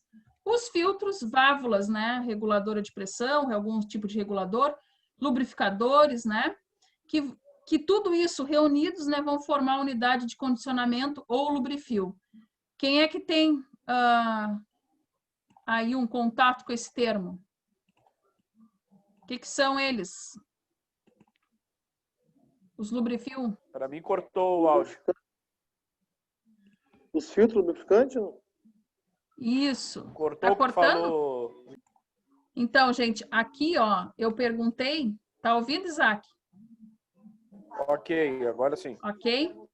Então, eu falava para vocês que um bom sistema de automação são aqueles, né, que tem um tratamento preliminar do ar comprimido após a tomada de ar, ou seja, após aquela captação lá, né, para o nosso reservatório, que vai depois passar pelo nosso compressor, não é isso? Nós vamos ter que, no final desse compressor, passar a ter filtros, né, que a gente já está aí falando, válvulas que regulam isso, lubrificadores, né, que vão formar uma unidade de condicionamento ou de lubrifio, que é muito hoje escutado aí por vocês, lá na indústria. Sim ou não? Isso aí, com certeza. O Com certeza. vazio pode retardar até a produção, né? Exato. Tu retarda um abre e fecha de algum componente, uma porta cilindro, e tu retarda toda a produção. E aí um problema tri simples. Exato. Óleozinho, 100 ml de óleo retarda tudinho. Pois é. Então, a importância, né, da preventiva. Porque nós, como projetistas, a gente já muitas vezes já tem que remeter as pessoas a isso. Porque hoje em dia, né, eu não sei como é que tá, faz muito tempo que eu não trabalho dentro de indústria, assim. Mas das que eu trabalhei, existia bastante preocupação com respeito a isso, né? As pessoas tinham uma consciência, né, da prevenção, ou seja, né, de fazer as manutenções de modo correto, não é isso? De respeitar lá os processos de parada, por exemplo, para substituição, que nem o Isaac falou, né? Às vezes é algo simples, né? Tu gasta bem pouquinho que tu não faz, né? Caso tu não faça, tu para toda uma linha aí de produção, porque aí não chega um ponto que é o colapso, né, da linha. Tu tem que resolver coisas maiores porque tu deixou de fazer uma bem menor. Posso prosseguir? Tô indo. Então, o que seria o filtro de ar comprimido, que é o que a gente tem que adentrar aí? A definição é um purificador, né, ou um seletor de impureza. Gente, vamos resumir isso de uma maneira, né? Claro que não é tão simplista, né? Aquele filtro ali que a gente tem para purificar água, por exemplo, em casa. Quem é que não tem acoplado a torneira lá? Muitos de nós, né? A maioria, a gente tem. E ali tem exatamente, né, um processo que fica concentrado. Claro que por um outro método, né? Mas a gente consegue ver toda a impureza concentrada daquilo ali e livre, né, aquela passagem do líquido ali que a gente precisa que esteja, daquele fluido, né, que esteja purificado. O mesmo sentido a gente tem que ter aqui, a mesma ideia. Então, lá na nossa indústria, como que é a ação de um filtro, né, de ar comprimido? Aí eu botei do lado aqui processo, né? ele vai reter as impurezas, né, que fluem através de si, principalmente as derivadas de água condensada. Então, dentro do processo, existe aí cinco situações a serem levadas em conta. Aí o Isaac, o Diego aí, que vocês estão mais lá na indústria, se tem mais alguma coisa que eu não frisei, me digam, tá, guris? Beleza? Beleza. Então, aqui, né? O ar comprimido, ele vai ser conduzido através de uma chapa guia, né? Para dentro da câmara do filtro. Ele vai ser colocado em rápido movimento giratório. Por que eu estou falando aqui de um movimento giratório? Por causa daqueles conceitos que eu tenho do ar, como é que ele se comporta. Lembram que as moléculas são dispersas do ar? Que elas nunca se agregam, que elas são altamente compressíveis. A gente já viu isso, né? Mas elas não se aderem uma à outra, não é isso? No entanto, que lá na bexiga, lembra dos exemplos que a gente viu? Se a gente soprasse, aquela bexiga ia num ponto que a pressão ia extrapolar a pressão interna à externa. Então, no processo de filtragem do ar, eu preciso que haja esse certo rebuliço, vou dizer assim, numa palavra mais, né, aí, grosseira. Eu preciso desse movimento brusco para que haja aquela desordenação ali das moléculas de ar. Para que seja, né, então, solta, né, aquelas coisas que a gente não quer. As partículas de sujeira mais pesadas e gotas de água são impulsionadas para a parede da câmara, pela força centrífuga onde se fixam. Então, o ar, como eu sei que na origem dele ele é um dos únicos gases, por isso que ele é, que a gente viu, né, que ele é tão bom para fazer esse tipo de processo de pressurização. Ele não tem aquela agregação. Se eu fizer aquela chacoalhada nas moléculas dele, ele consegue desprender aquelas sujeiras e vai para essas paredes, que foi o exemplo que eu dei lá do filtro de água da casa da gente. Não é isso que acontece lá? Só que lá não precisa de um movimento giratório, né? Que nem acontece aqui. Lá o próprio fluxo da água, né? Aquele retorno que dá dentro do filtro, faz, né? Que eles se agreguem aquela sujeira ali no filtro, não é isso? Sim, aqui é a mesma coisa. Então, assim, sabemos que a água é mais pesada que o ar, não é isso? A densidade da água. Eu vou precisar sair agora, viu? Tranquilo, Diego, tranquilo. Tá bom. Tranquilo, até amanhã. Boa noite. Boa noite. Então, aquele processo, né, de partículas mais densas, não é isso? Elas vão, então, se soltar, se desprender do ar e vão ali ser acumuladas nas paredes. Essa força centrífuga a gente estudou também. Lembram quando a gente viu os compressores? O que significa a força centrífuga?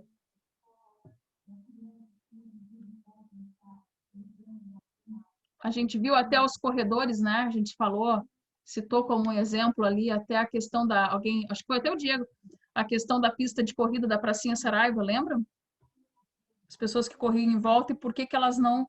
Que aquilo era uma questão de aderência, né? A força centrífuga aliada à gravidade faziam com que as pessoas não perdessem o equilíbrio, não é isso? Aqui ela joga aquilo que é indesejado, aquela impureza, ela não deixa se concentrar aonde tem que sair lá a minha vazão de ar. Então ela joga ela para um ponto que me facilite a limpeza, não é isso? É isso, Isaac? Tu que está lá na indústria, é isso ou não? Tá cortando o áudio para mim, repete, por favor. Eu disse que as partículas de sujeira mais pesadas, né, como águas e gotas, elas são mais densas, né, que o ar. E elas vão ser impulsionadas pela força centrífuga, ou seja, aquela força, né, que ela é sempre ortogonal, a gente viu isso na outra aula, né, ao eixo que ela está sendo girada. Então, isso vai fazer com que elas se fixem naquele ponto aonde ela vai ser sugada, né, para ser expurgada do meu filtro, não é isso? Esse bota expurgador próximo às curvas, né? Isso. A pontos de atrito. Aí isso. Tu ajuda no equipamento, bom funcionamento e na perda da linha, né? Exatamente. Tem menos perda de equipamento ali. Menos manutenção corretiva. Exatamente. Então, as curvas facilitam, né? Quando ele joga aquelas partículas para ali, para que elas se desagreguem daquele nosso fluido, né? Mais limpo, né? Mais purificado. Bom, então o terceiro ponto ali, né, que a gente precisa entender do processo é que o produto da condensação acumula-se na parte inferior da câmara e deve ser retirado através do parafuso de esgotamento quando a marca superior for alcançada. Botei ali, normalmente informada pelo fabricante. Então, a gente tem lá um parâmetro, né, que depende muito lá de que tipo, né, de filtro nós estamos usando, de quem é, que vai nos dizer quando que a gente tem que remover isso, quando dá para remover isso. E partículas menores, né, são retiradas pelo elemento de filtro pelo qual o ar é forçado a passar no caminho para o receptor. Agora, em seguida, eu tenho uma foto ali que nos mostra, né, como que isso acontece lá mais ou menos na prática. E o elemento de filtro, ele deve ser limpo ou substituído regularmente. Então, é óbvio, né, gente, que nem lá o exemplo que eu falei do filtro lá de casa, né? A gente tem que fazer, não adianta ficar tudo agregado ali e a gente não fazer a limpeza dele. Então, no fim do processo, o elemento de filtro deve ser limpo ou substituído regularmente conforme especificações técnicas. Especificações técnicas de quem? Do nosso fabricante, não é isso? Cadê todo mundo? Sumiram. É isso. Isso é isso aí. É isso. Dependendo do compressor que tu instalar, o fabricante manda tu botar até purgador automático. Caso aconteça alguma falha, tu tem ele, né? Sim, com Deve certeza. ter um equipamento que é caro, né? Ele não é barato, né? Com certeza, né, gente? Isso aqui a gente está falando de um alto investimento, né? Então, que nem que o Isaac está falando, né? Dependendo do que tu tem, do tamanho, né, da demanda lá do teu compressor, vale a pena, né, e vai te exigir que assim seja, né, algo automatizado que possa ter uma garantia, porque a gente sabe que a ação humana, né, ela, em alguns casos, ela é importante, né, mas como se trata de algo que está ali em constante funcionamento, pode passar desapercebido, então eu acho que é um bom investimento, dependendo aí de que linha que tu está alimentando. Isaac, tá comum para ti o desenho aqui? Aqui é uma seção, né, um corte de um filtro de ar comprimido. Isso aí. É isso Vai aí. filtrinho aí, da metade para baixo. Isso. E ali no G é a válvula que tu alivia se estiver cheio. Quando Isso. passa alguém, né? Se ninguém se esquecer. Esse é o problema. Esse é o problema. Por isso da automatização, né, para alguns casos, não é isso? Porque o pessoal não sabe, entre o F e o G ali, ele entope. E aí ele não faz o expurgamento automático, né? Aí tem que estar fazendo manualmente. Por isso que, dependendo do compressor hoje mesmo, que é atlascópico, que é praticamente todos, eles já mandam botar automático já lá na saída do compressor. Perfeito. Para não ter essas... Porque aquilo ali que eu mostrei, inclusive, o que é aqui, gente? Deixa eu mostrar para vocês. Aqui tem duas simbologias, tá? Não sei se estão enxergando aqui. Uma que seria, quando identificássemos lá no projeto da tubulação, né?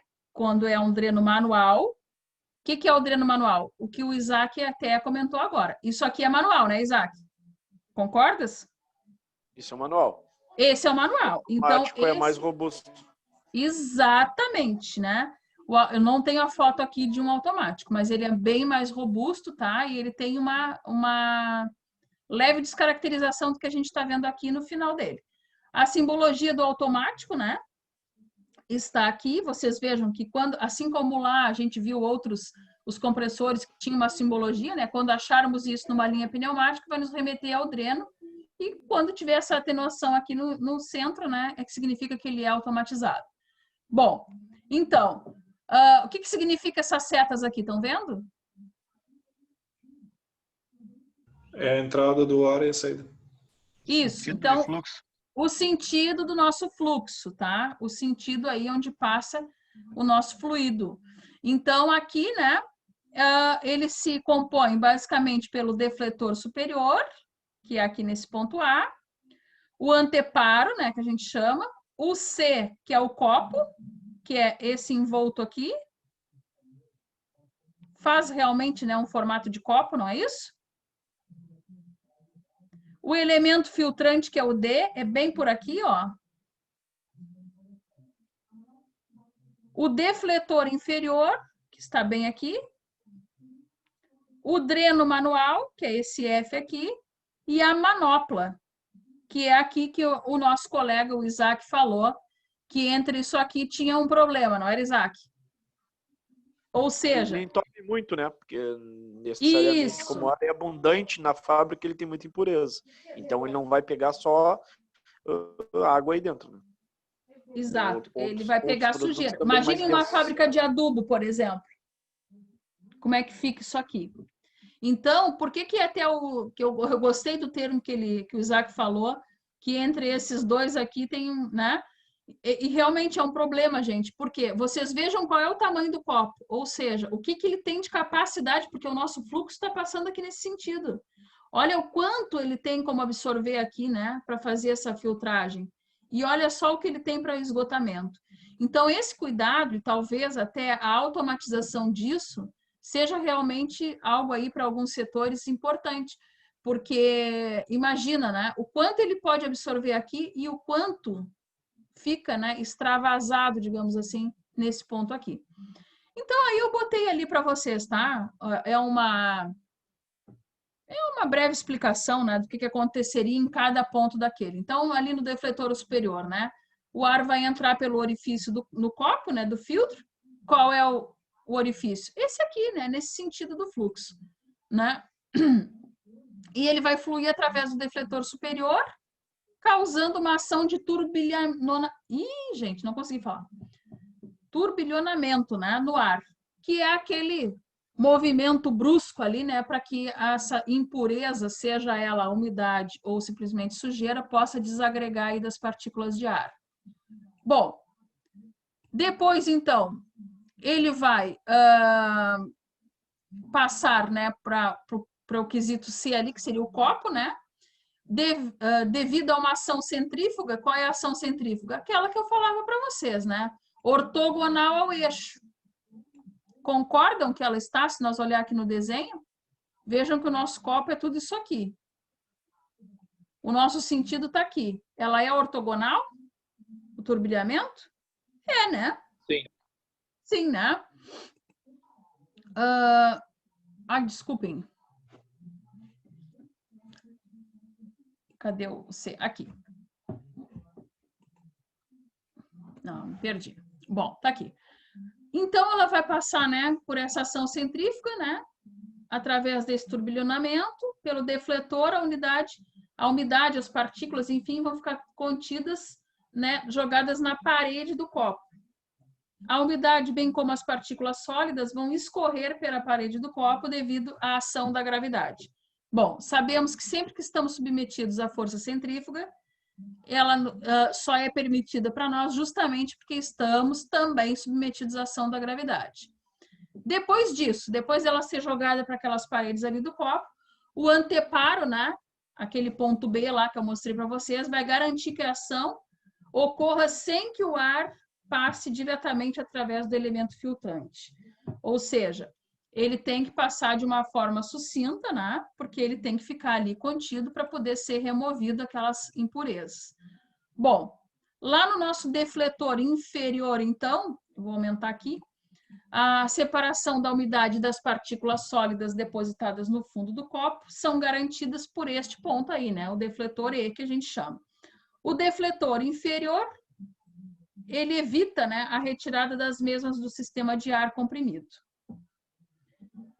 A reentrada. Então, ele vai ali fazer com que ocorra ainda a circulação, fique, né, tudo ali retido e que não retornem ao sistema, né, porque senão não haveria sentido nenhum. Então, depois que a umidade e as maiores partículas sólidas foram removidas pelo processo, né, de turbilhonamento, o ar comprimido flui através do elemento filtrante, o ponto D aquele, né, onde as menores partículas são retidas. E aí, né, após este processo, o ar retorna para o sistema, a umidade e as partículas sólidas ficam contidas no fundo do copo. Tais impurezas devem ser drenadas antes que o nível atinja a altura onde possam retornar para o fluxo de ar. Então, gente, vejam que é um processo que realmente, né, ele é ali uma constância e precisa de um cuidado, né, se ele não for automatizado, porque se eu não tiver esse cuidado, o que vai acontecer? Tudo aquilo que eu condensei ali, não é verdade? Vai voltar para o sistema, não é isso? Pode falar, Isaac. É isso aí. É isso aí. Digamos, tens um cilindro no final desse sistema aí. Cilindro, reparos de borracha. Com água, já vai pro saco tudo. Para Sim. a fábrica, para tudo. Para Por tudo. isso, bota um purgador automatizado. Programa ele ali para ele purgar de 3 em 3 horas. Aí de 3 em 3 horas ele vai purgar. Aí é uma segurança. Não precisa ter mais o peão para estar fazendo um serviço aí que ele já não estava fazendo, né? E aí automatiza tudo. Sim. Manutenção 4.0. Então, gente, vejam que, assim, parece meio ruim, né? Porque diminui a ação humana, mas não adianta. Para esse tipo de processo, né? Para esse tipo de projeto, realmente a ação humana, às vezes, é ineficaz, né? É ruim, não é boa, né? Então, já que está num processo automatizado, então que faça ele completo. É a minha sugestão, digamos assim, né? Seria o mais conveniente, né?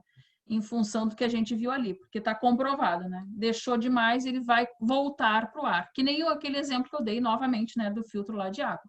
Se eu não tirar aquele filtro ali, substituí-lo, ou naqueles mais rudimentares, lavar, então eu vou ter ali o retorno, né, das impurezas para onde eu não quero. Bom, paramos por aqui, eu nem me dei conta, são 9 horas, vocês viram? Que legal? Eu vi. Não falasse nada, né? Ficasse louco para falar, mas não falasse. Segurasse, né, Milton? Eu vou só procurar. Segurou, né, Milton? Eu vou procurar a chamada aqui. Foi difícil, mas eu segurei. Barbaridade. Achei até que não estava mais aí. Sou falador aí. Como eles são, tu visse? Só me deixem aqui achar que eu não... Quietinho o Michael também, né? Oi? Michael quietinho também. Pois é, tem um monte de gente quieta.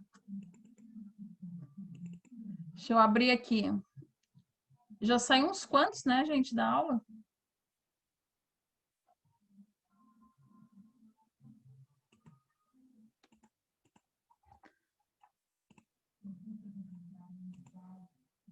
Pronto, acho que eu consegui. Quanto é do mês hoje? 14, né? Então, o Alexandre tá aí? Presente. Presente. O Alexandre Chimendes? Não. O Endrel? Não. O Antônio? Presente. Tá aí o Antônio. Já ia te botar falta. O Ariel? Presente. O Ariel?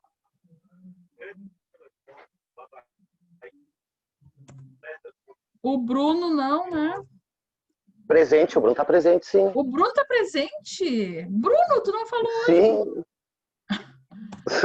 Cansadão do trabalho. Barbaridade, já ia te dar falta, que horror.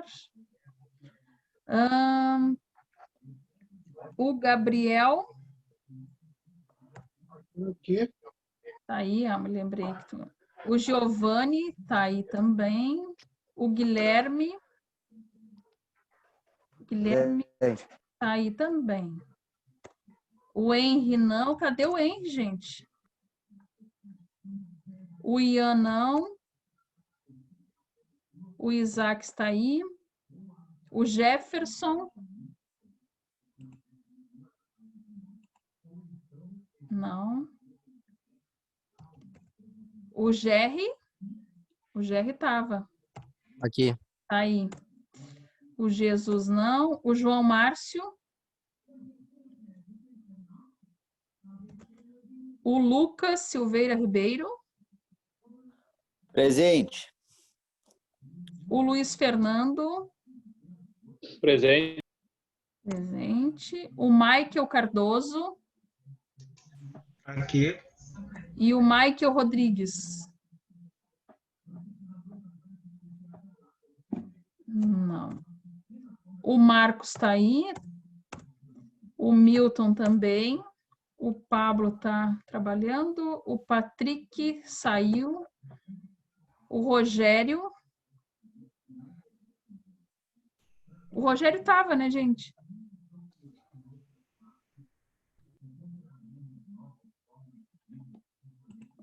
Bom, deixei em branco. Eu tive a impressão que ele estava.